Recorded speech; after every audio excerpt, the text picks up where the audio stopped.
هذا المقطع يعني من بداية قراءتي لنهايته راح ينزل عندي لوحده. إذا قاطعتوني راح يبين أنكم قاطعتوني خلال القراءة. يلا بسم الله الرحمن الرحيم. موسوعة الأسئلة العقائدية، مركز الأبحاث العقائدية، المجلد الخامس، الصفحة 321. السؤال يعني هذا سؤال من الشيعة لمركز الأبحاث العقائدية.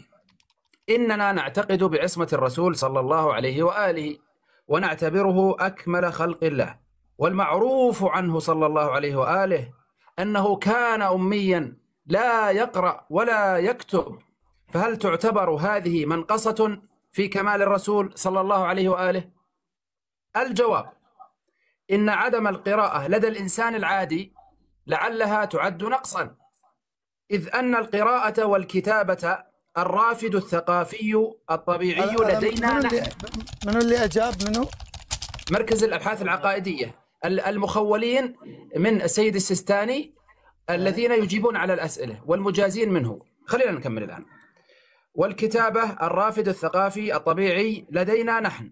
أما علم النبي صلى الله عليه وآله وعلم المعصومين، الصفحة اللي بعدها، عليهم السلام، فهو علم حضوري لدني لا علاقة له بالاكتساب العلمي، وليس للقراءة والكتابة من أثر في ذلك. هذا من جهة، يعني أول شيء أنه الأئمة والنبي ما يحتاجوا قراءة وكتابة. للآن هو ما نفوا موضوع أنه ما يقرأ ويكتب. ومن جهة أخرى لعل الحكمة من كونه صلى الله عليه وآله أميا. شنو يعني أميا؟ يعني بالسؤال كان يقول لا يقرأ ولا يكتب، لكي لا يتاح للمشركين من إثارة تهمهم وشبهاتهم حول القرآن، وأنه من صنع البشر، وأن محمدا هو الذي كتبه وألفه. فإذا علموا أنه صلى الله عليه وآله أميا، يعني ما يقرأ ولا يكتب، علموا أن ذلك إيحاء أو إعجازا، وليس ليد البشر من دخل. على أن البعض، يعني بعض زي الحاج وعد والموجودين، نفوا كون النبي صلى الله عليه وآله أميا، أي لا يقرأ ولا يكتب، وأنه سيحتاج إلى من يكتب له، والنبي صلى الله عليه وآله أفضل الخلق فلا يحتاج إلى من هو دونه. وفسروا أن الأمية نسبة إلى أم القرى. هذا تفسيركم أنتم بالتيك توك، تفسروا هذا التفسير، أي مكة. قال هذا الكلام الذي قاله السيد الموقع مركز الأبحاث العقائدية الكتاب، قال أن هذا الشيء ما ينفي النبي وهذا إعجاز، وبعض الناس بعض الآراء نفت هذا الشيء. قال هذا ليس منقصا، ليس منقصا. اسمع الآن، خليه على متسجيلك يكتمل. يلا. هل صدق مركز الأبحاث العقائدية عندما قال، لا سؤالي هل صدق مركز الأبحاث العقائدية، لحظة بص اسمع سؤالي اسمع سؤالي واكتب. هل صدق مركز الأبحاث العقائدية عندما قال أن النبي عندما يكون لا يقرأ ولا يكتب لا تعد منقصة أم لا؟ تفضل. نعم، لم يكن يكتب أو يقرأ الكتاب قبل البعثة، لكنه كان يعلم ذلك. وقد الإمام الجواد عليه السلام إن من زعم أن النبي صلى الله عليه وآله سمي أميا لأنه لم يحسن أن يكتب، وأن الأمي يعني أنه منسوب إلى أم القرى، يعني أنه مكي. قال وقال الجواد أنه صلى الله عليه وآله كان يقرأ ويكتب ب 72 أو قال ب 73 لسانا في البحار جزء 16 صفحة 132. العبارة اللي أوردها أبا كريم أنا فقط أريد أن أعيدها. لاحظوا: وعلى كل حال، هذا جواب المركز للسؤال هل كان يعرف القراءة والكتابة أو كان أميا. وعلى كل حال يعني خلاصة الأمر، فليس معنى الأمي أنه لا يعرف القراءة والكتابة.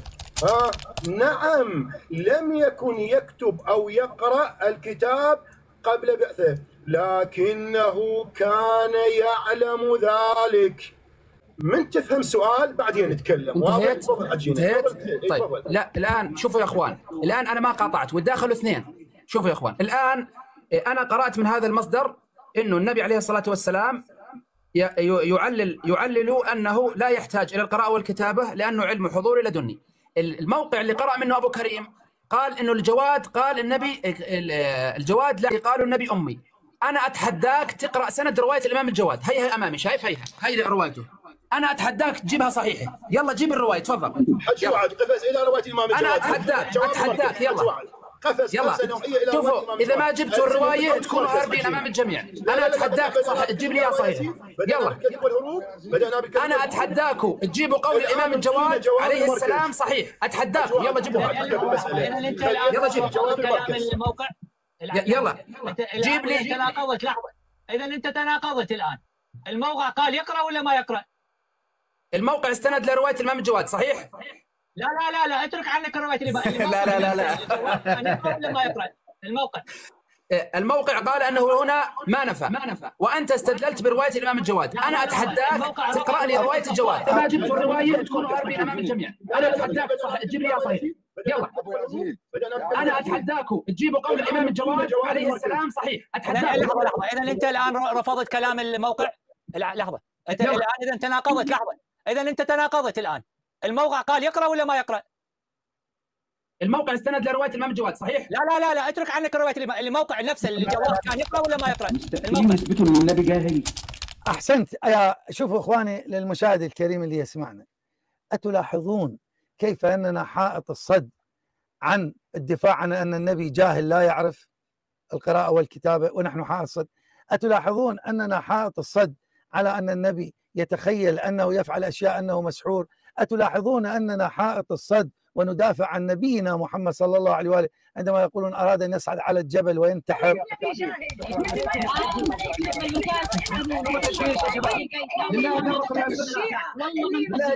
النبي القارئ، النبي هو اللي وقته.